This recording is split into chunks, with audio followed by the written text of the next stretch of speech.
Hey guys, John Ranger here with an unboxing for you of the Samsung Jack. This is a Windows Mobile 6.1 standard device on AT&T. It'll run you $99 after a $100 mail-in rebate on a totally awesome 2-year contract.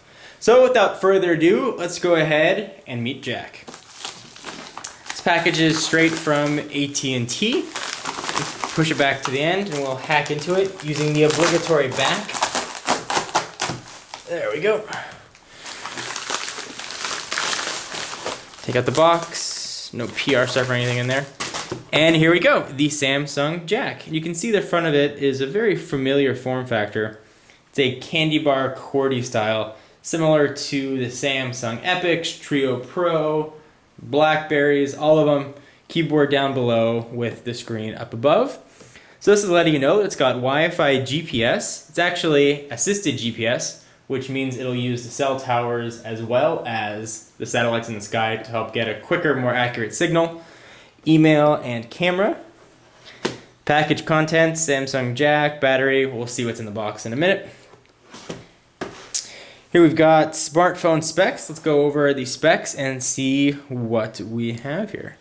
Windows Mobile 6.1 standard, so that means non-touchscreen. It's got Wi-Fi 802.11b and G. Tri-band UMTS HSDPA, that is your 3G. It's also a quad-band ED, so it'll work worldwide. It's got a really fast processor, 528 megahertz, which is actually pretty impressive.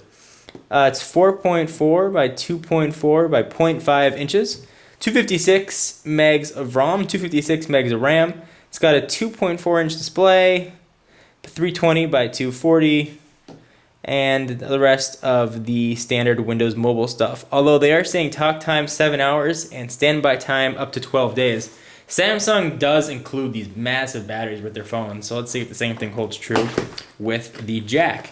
And this is the successor, spiritual successor I should say, of the Blackjack line. So the initial Blackjack, the Blackjack 2, and keeping in line with the Samsung Epics, this is the next in the Blackjack family. Well, they got rid of the black part and now just calling it the Jack. So without further ado, let's go ahead and take a look at the device. Here's your getting started guide. I don't know how many of you guys actually look at these. I've had a ton of phones come through and I don't think I ever look at these getting started guides. I think figuring out how to use a phone is part of the fun of getting a new phone. So here is your getting started CD with Windows Mobile 6.1 software. Includes Active Sync, Music Sync, Windows Mobile Device Center, warranty information, and your end user license agreement. So this will have your user guide on it in case you have any questions. The sealed stuff, information, that one's in Spanish, but it's just some more user guides. And here is the good stuff. Here is the phone itself. As always, we'll push this off to the side for just a second while we see what else is in the box. We've got the Samsung wall charger with their sort of flattened proprietary port. You've become accustomed to seeing on Samsung devices, and the standard Samsung charger. See other accessories they include. So the USB cable that you get in all Samsung devices. It looks like Samsung is finally including the proprietary port to, I believe, a 3.5 millimeter headset jack, which is very nice. I've asked for these on the past, and I know a lot of people have asked for Samsung to include these on their devices, so that's very nice. And I'm guessing this will work on most Samsung devices as well. So it's nice that they are finally including it. And the hefty battery we were talking about, it is relatively thick. Let's see if we can tell what the milliamp hour battery is. And there's a reason it's so thick. It is a 1480 milliamp hour battery. So that is quite a bit of heft to it. But the battery heft doesn't matter as long as it fits into the device nicely. So let's go ahead and take a look at the device. So here we have the Samsung Jack. Push all that stuff off to the side. We'll go ahead and zoom in a little bit. So it's letting you know on the top that it does have the Windows 6.1 standard sliding panels. You can scroll up and down and left and right. I've done several videos on 6.1 standard. Let's do a preliminary test of the keyboard and see how it feels. It does have a very BlackBerry Bold-esque feel to it, which is certainly one of the better keyboards out there. So that is very nice. The spacebar looks a little bit on the small side, but you can probably get used to it. On just a first blush, I'd say the keyboard actually looks to be very nice. Definitely one of the more usable that we've seen. Let's look at the buttons and the hardware real fast. You've got your send and speaker button. You've got a very interesting array on the side of the D-pad. Here you've got your home button and one of your dedicated hard keys, soft keys, and the back button and your other soft key, and your lock and hang up button. You also have a ton of shortcuts on the bottom, which are very nice. You've got your internet shortcut, GPS. You can change the profiles, camera, or email. See what's on the side of the device here. I think you got your volume rocker right there. And you also have a power button on the right-hand side. On the left-hand side, rather. On the right-hand side, you just have the Samsung port, universal port for charging and listening to music.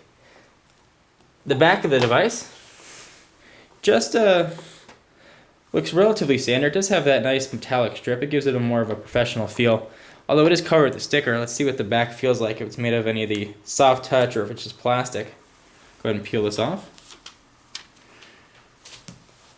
And it is just a hard plastic, but it doesn't appear to be very slippery, which is nice. There's a little bit of ridge on the side that holds nicely in your hand. So I'm going to go ahead and pop in the battery, and we will boot this thing up for the first time. So I just popped in a SIM card, and I noticed that there is a micro SD card slot on the back, and that is right below the 3.2 megapixel camera with video capabilities and a self-portrait mirror right there. So let's go ahead and put in the battery, and I might as well do this live on camera. So go ahead and pop it in. It definitely adds some weight to the device, but it makes it feel nice. It's got a very nice weight to it, and it feels very good. Certainly not too heavy. So we will peel off the front of the sticker here. It's always a fun thing to do, so if you get the whooshing noise of peeling it off. Yeah, very satisfying. And it's got a nice glossy looking screen, so let's power this on, see if it came with the charge. Usually they do. There we go. Get the Samsung splash screen. Generally the first power up is the longest for most devices. Certainly Windows Mobile is not the exception.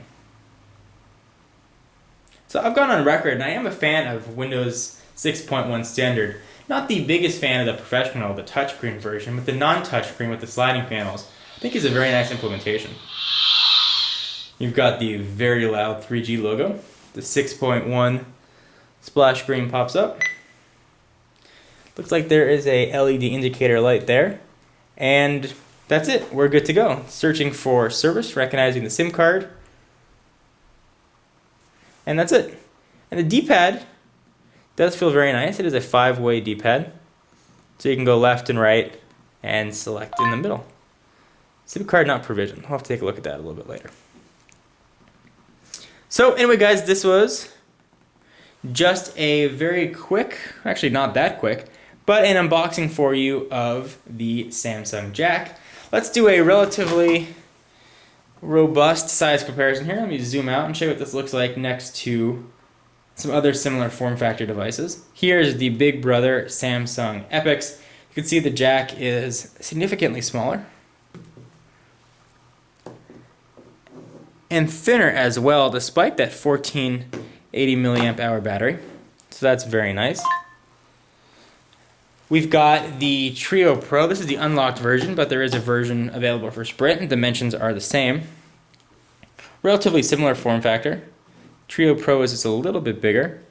Thickness-wise, they are relatively close. And for comparison purposes, because most people know what an iPhone looks like, let's do an iPhone size comparison. This is the iPhone 3G. The Jack is definitely a little bit slimmer and looks to be just a little bit wider. So guys, here's the Samsung Jack. For exclusive content, be sure to follow me on Twitter, twitter.com/John4Lakers. And if you like what you see here, this phone is available through AT&T. I'll see you guys in the next video. Bye-bye.